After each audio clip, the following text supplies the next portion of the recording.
اسلام میں پانی بیچنا حرام یا حلال؟ اگر کوئی آدمی پانی کسی برتن یا تالاب میں جمع کرے تو وہ اس کا مالک ہو جائے گا اور اس کے لیے اسے بیچنا جائز ہوگا،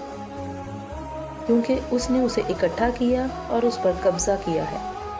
اور اس نے اس کام کرنے میں کافی مشقت اٹھائی ہے، لہٰذا یہ اس کی ملکیت میں چلا جائے گا۔ لیکن اگر پانی کنویں میں یا نہر میں یا کسی ایسی گزرگاہ آب میں باقی رہے جو اس کی ملکیت میں بہتی ہو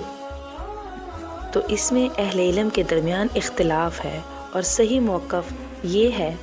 کہ اس کے لیے ایسے پانی کی فروخت جائز نہیں، لیکن دوسروں کی نسبت اس سے زیادہ فائدہ اٹھانے کا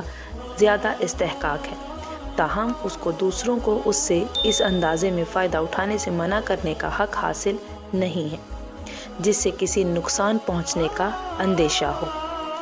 رسول اللہ صلی اللہ علیہ وسلم نے زائد از ضرورت پانی فروخت کرنے سے منع فرمایا ہے۔